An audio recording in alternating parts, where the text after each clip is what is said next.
What's going on? You're tuned into the On The Beat podcast. Make sure you follow us on IG at onthebeat.podcast.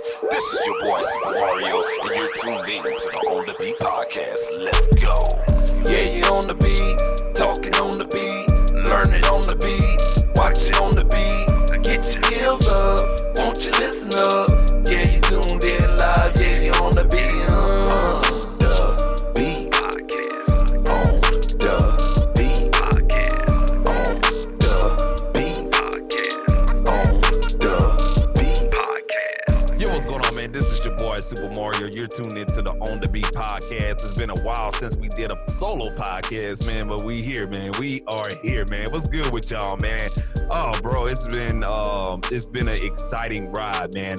First off, I just want to say, man, shout out to everybody, man, that's been, tuning into the podcast, supporting it, liking, sharing, downloading, listening, streaming. I salute all of you guys, man. If it wasn't for you all, this podcast definitely wouldn't be where it's at. My apologies. Let me start off. My apologies for taking a somewhat of a hiatus or whatnot. You know what I'm saying? I had to take me a break, man. Since the start of this podcast in April all the way up to this point, I just really been going in and, saying 25 episodes. Tonight makes 25 episodes, man. So, saying big claps on that or whatnot, man. That's the big monument part of myself for this podcast. Never thought it would go 25 episodes and have all the awesome guests that we had on the podcast as well, man. So salute to all my past guests and everything like that. I appreciate all of you guys or whatnot, man, for real. But I had to take me a break. I had to take a break from the podcast and then just kind of like take a USA. You know what I'm saying? I had to take a USA because it takes a lot of work behind the scenes to make this happen, from creating a flyer, putting it out on Instagram, putting it out on YouTube, and putting it out on Spreaker, and getting it distributed on Apple and Google Podcast and Spotify and whatnot. That's a lot of hard work that goes into that or whatnot. So, I just had to take a break, man. Take a break from it, and we're going to do a reset button because we're entering into the fourth quarter, I like to call it, the fourth quarter in the entertainment industry, where this is the last 4 months of the year, and you just got to go in and finish out strong for the year or whatnot, man, and make sure that we get those New Year's resolutions we set at the beginning of the year, make sure they end the same way, you feel me?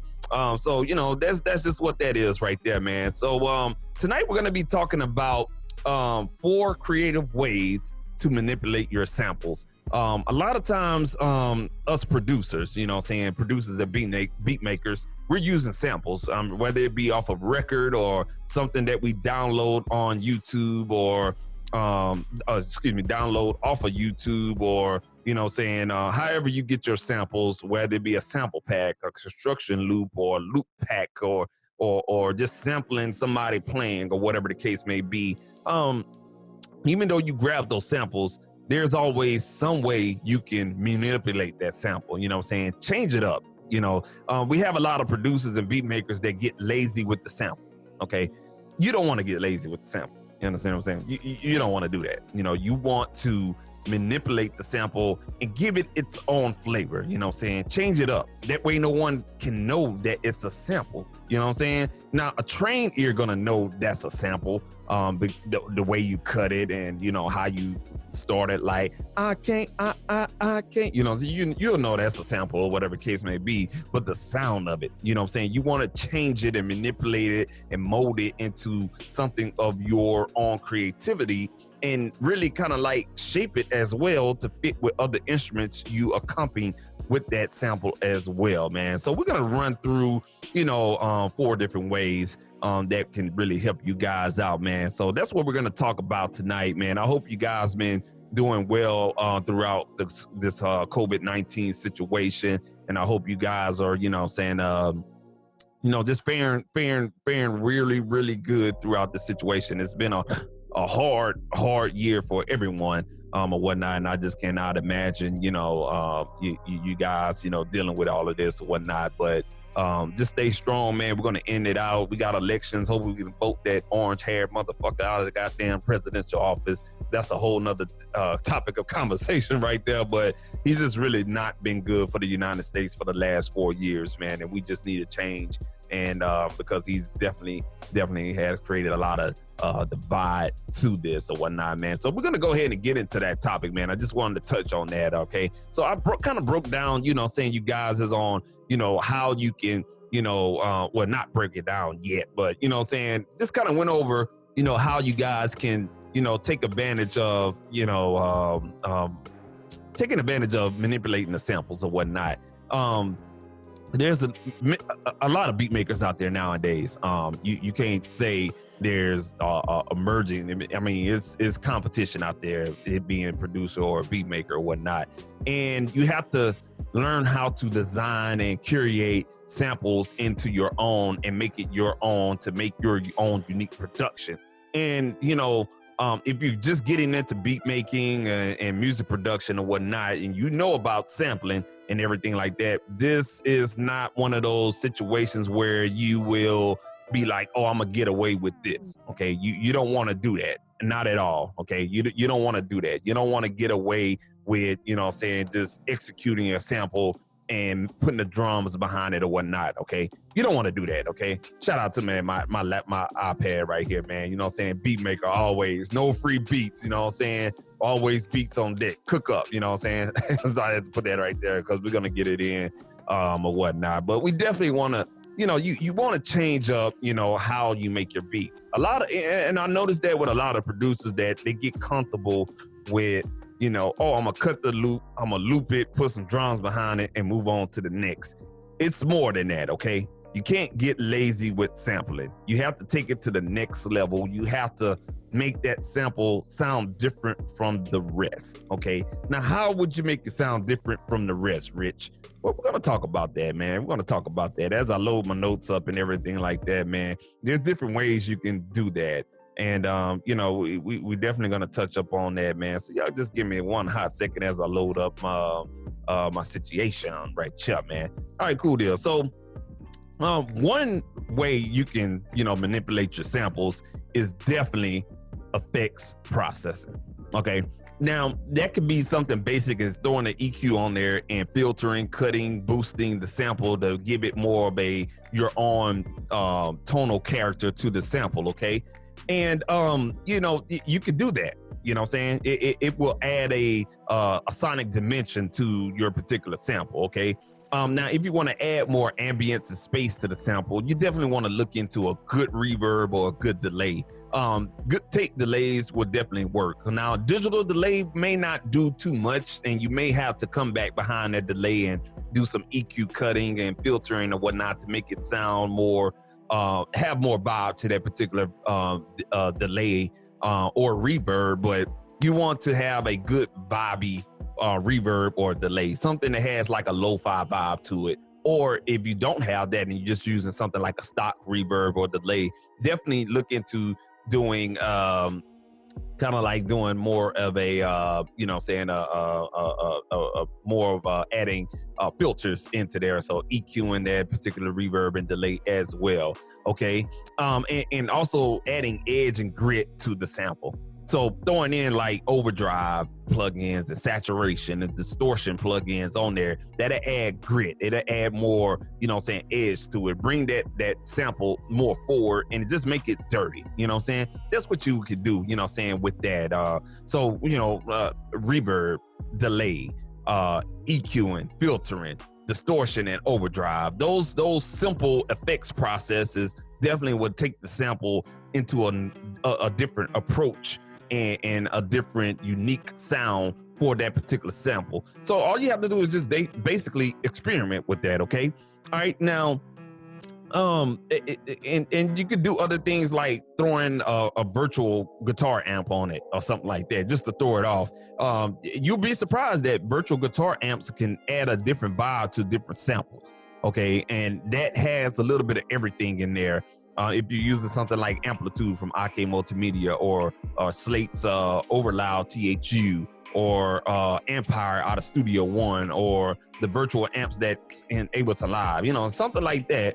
Those have a little bit of everything. It has reverbs, delays, overdrive, distortion, saturation, and even EQ and filtering and stuff like that in there as well. So try that, you know what I'm saying? And there's other effects processes that you can use as well, but you definitely want to look into that as well. The second thing I want to move on to is called resampling, okay?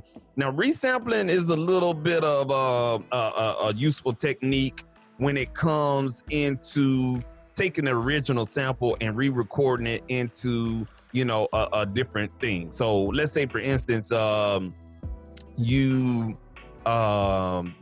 playing something off of a phone, and you record that into your DAW, and then you use some type of effect on there. So, you know, you running it through some type of converter, some expensive converters, and or you're running it through a plugin chain going into the DAW. You could definitely add EQs and compressors and compress it and do all kind of different things. Change the sample rate and the bit depth when you're recording in. So if you record at 32-bit floating point and, you know, you record at 96,000 sample rate, hey, you know what I'm saying, you're resampling, you know what I'm saying? So you're getting your own authentic sound to that particular sample, okay? And another thing you can do if you're recording through analog hardware is you're adding more warmth to the sound of the sample, especially if it's like a clean sample or something, you know what I'm saying, modern type of song that was made like in the 80s or 90s or even in the early 2000s. You definitely can use that, you know, running it through analog gear or whatnot. So, or running it through your favorite, let's say you got a Roland SP505 or, you know, saying a MPC, or running it through your emulated plugins, whatever you can. Resampling it will take it to a whole different level and kind of change it up a little bit, okay? So try that technique, you know what I'm saying? It'll definitely help, you know what I'm saying? Resampling, basically taking the original sound source and recording it through another type of source or analog gear or software gear into your DAW to give it a different quote unquote vibe or flavor. You know, definitely try that out, you know what I'm saying? Or whatnot. We're gonna move on to the third thing, man, is pitching and time stretching. Now, this is a real fun one right here. If you're an Ableton user, okay, let me say that again. If you're an Ableton Live user, this is where pitching and time stretching, you'll have fun with this. I can't speak for all other DAWs because I really got into sampling in Ableton Live. I was a Reason version 3, version 4 user, all the way up to the point where it started venturing off to Reason Studio and the other subsidiaries of Reason and propeller heads and whatnot. But I stopped using it around about Reason 4 or whatnot, and I switched over, slowly transitioned over to Ableton Live, and that's where I really got into sampling and understanding different ways you can manipulate samples, especially using Ableton Live. One thing they have in there is called warp modes and warp function in Ableton Live, and that has a lot to do with pitching and time stretching. Man, let me tell you something. This definitely can alter, and it's a quick and easy way to alter the sample. I mean, you could take the sample and pitch it up or down, semitones or octaves, until you find a sweet spot for that sample, or you find something that be like, that's a go. We need to add drums to that or whatnot, man. Pitching it up or down, you know, just changing the pitch will definitely make the sample not sound good, but it sound better. You know what I'm saying? Take the Kanye West approach. You know what I'm saying? He pitched all of his samples, and it always had that chipmunk type of sound, you know. Oh, you go, you know what I'm saying? That was pitched up, you know what I'm saying? And it definitely added a whole new perception to the sample. He throw the drums and accompanying instruments to it, and bam, you know what I'm saying? You got you a hit. So definitely try pitching up or down your samples, semitones or octaves.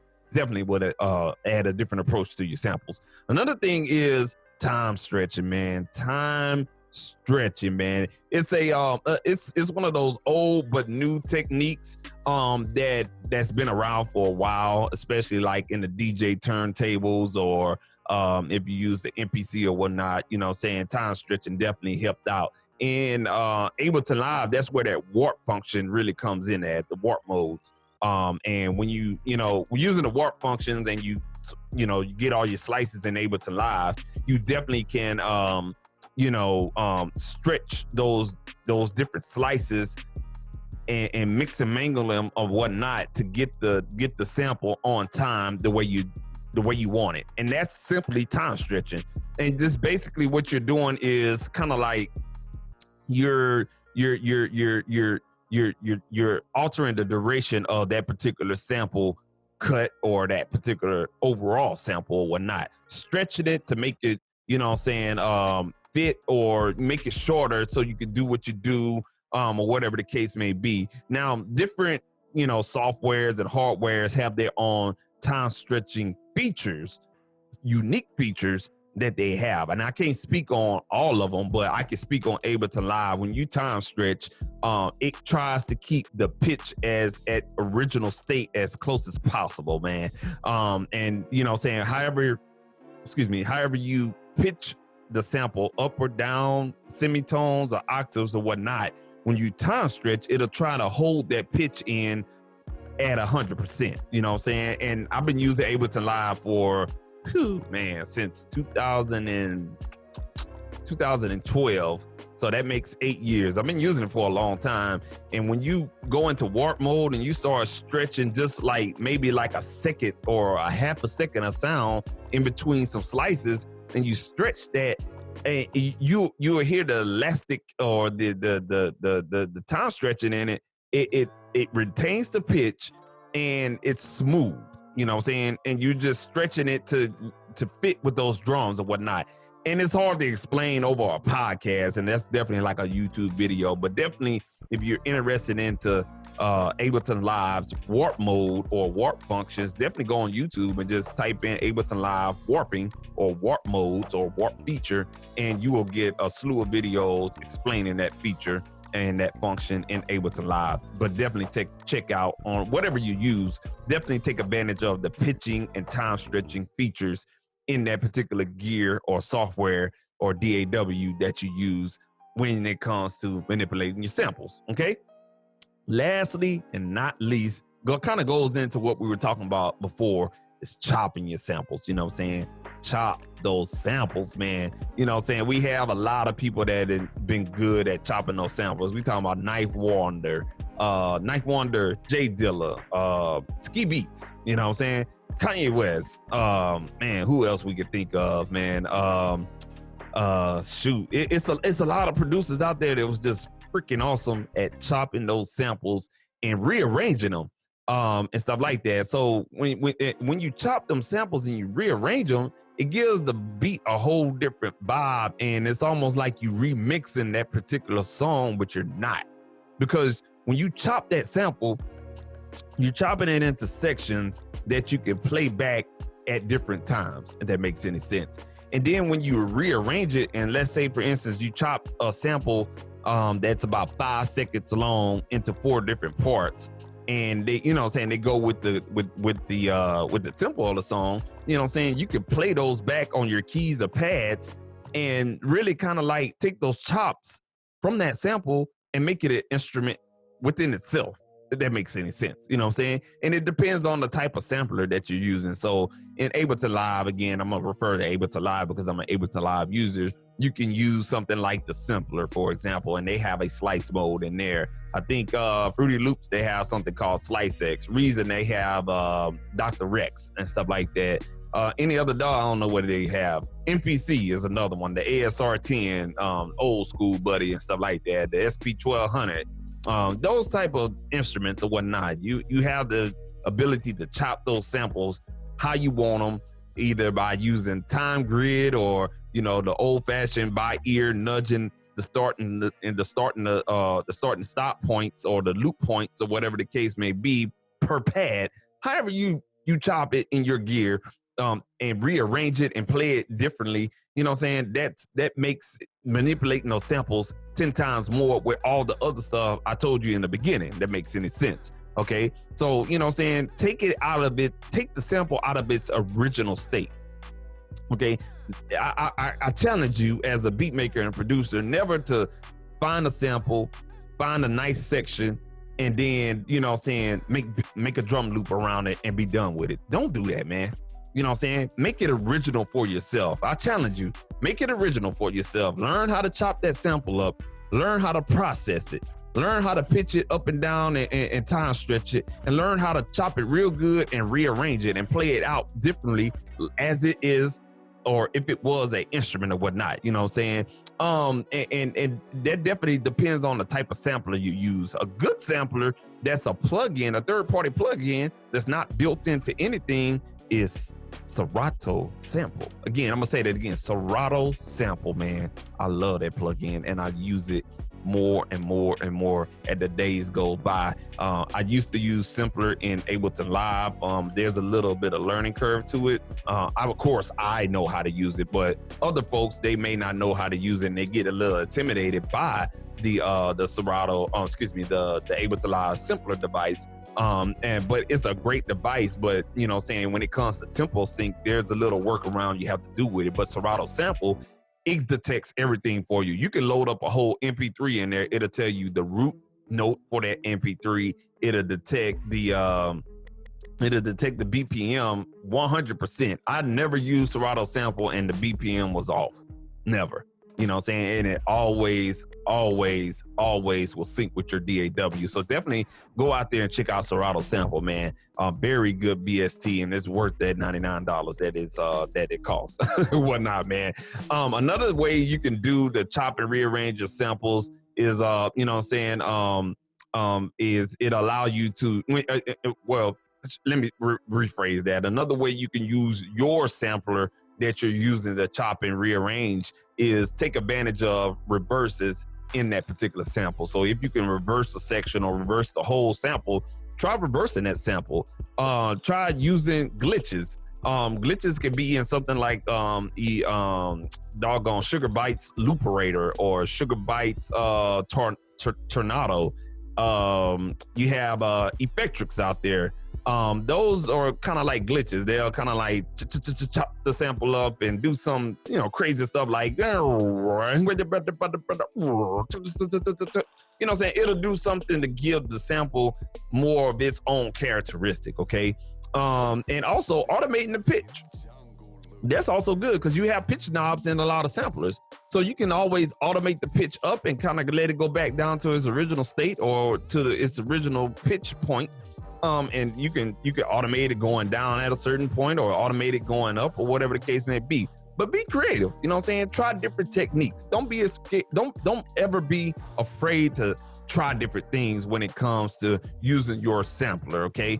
And then there's other, you know, third-party plugins I mentioned before, like Sugar Bytes, Effectrix, Glitch out there, Looperator.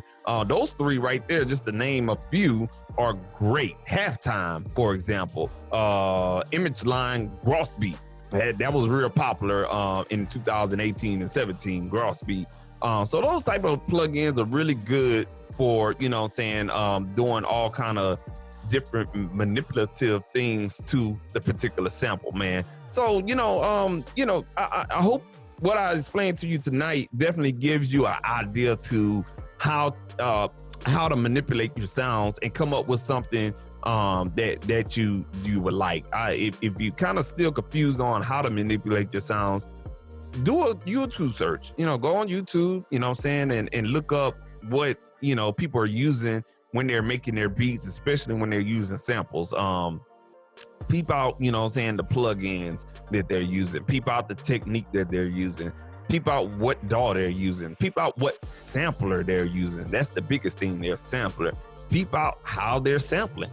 Peep out what they're using to use in samples, or what kind of samples they're using, whether it be from a loop pack or anything like that, you know what I'm saying?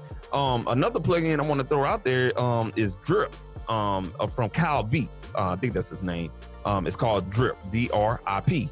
And that's basically a tool that has like these multi-effects in there, like filtering, reverb, delay, and saturation, all built into one. And it just kind of changes up how a sample will sound. So if you have like a piano loop and it goes ding, ding, ding, ding, ding, ding, ding, ding, ding, ding, ding, you throw that plugin on there and it just has some basic stuff on there, like chorus, delay, reverb, overdrive / saturation, and filtering, and it kind of mixes and mangles, you know what I'm saying, the sample to make it seem like it's spacey and has a vibe to it. That's all it is, you know what I'm saying? And that's what it's called, manipulating the sample. So definitely check out Drip as well from Kyle Beats, man. So you know that those are different things. Just go on YouTube and just type in ways to manipulate a sample, or type in beat making with samples, or you know, those type of keywords, and you definitely find out different ways to get that sample done, man. I hope this podcast has done you some type of justice, beat makers and producers, on how to manipulate your samples, man. Feel free, man, to reach out to me on Instagram at Supa Mario_producer if you have a question about this, or just feel free to simply follow me on Instagram, you feel me? Whatnot, man. And definitely, man, go ahead and follow On The Beat.podcast, man. Follow On The Beat.podcast on Instagram as well, man. And also check out all of our podcast shows on Google Podcasts, Spotify, and also Apple Podcasts as well. And if you're on Spreaker.com, or you can just simply go to Spreaker.com and type in On The Beat Podcast, and you'll definitely find us there, man. Also check us out on YouTube. We put all our full episodes on YouTube as well. Just go to YouTube or follow me on YouTube, Supa Mario, SUPA Mario on YouTube, and you'll find all the podcasts, full episodes on YouTube as well, man. This is going to conclude the podcast, man. I want to give a shout out to Dash Creative Media. You know what I'm saying? I want to give a shout out to Music Soul Live Showcase, man. They have a big second annual showcase coming up in December. I think it's December 19th, 2020, man. Virtual showcase due to COVID and whatnot, man. So, you know what I'm saying? Shout out to them as well, man. Shout out to all my music creators out there, man. If you're a music creator and you've been out there grinding through this COVID and everything like that, man, shout out to you, man. Salute to you, man, because this is what you need to do. You need to learn as much as possible before the world returns back to normal. That way, when everybody's in grind mode, you done picked up some type of new skill set, new technique, and you can apply it into your productions or in someone else's productions and really, man, take off, man. So, hey, man, we're going to get up out of here, man. This has been your boy, Supa Mario. Again, feel free to follow On The Beat.podcast on Instagram. Follow us at On The Beat.podcast on Instagram. Make sure you go on your favorite stream service, whether it be Spotify, Google Podcasts, or Apple Podcasts. Hey, man, go ahead and subscribe to that particular podcast. Add us to your favorites. Download it, stream it. Definitely stream it. You know what I'm saying? Definitely stream it, man. Definitely stream it, and also follow that particular podcast on your favorite streaming site, man. And we definitely appreciate it, man. Hey, man, until next time, man, we're gonna come at you again with some more topics. I think the next topic I want to talk about is the pros and the cons with presets, man. So, you know what I'm saying? Until then, man, I appreciate you guys tuning in to the On The Beat podcast. Excuse me, On The Beat podcast. You know, On The Beat podcast is the Instagram, so y'all go ahead and follow that. Whatnot, man. But definitely, I appreciate you tuning in to the On The Beat podcast show, and you know, saying checking it out. This has been your boy Supa Mario, man. Hey, whatever you do when you're sampling, do not, I repeat, do not just sample and put drums on there. You better sample that bad boy and do some type of processing or manipulative thing to that sample. Do not make it sound like the original thing. If you do that, you punking yourself, man. Straight up, you punking yourself, and you not taking beat making craft seriously, man. This has been your boy Supa Mario, man. We're out of here. Peace.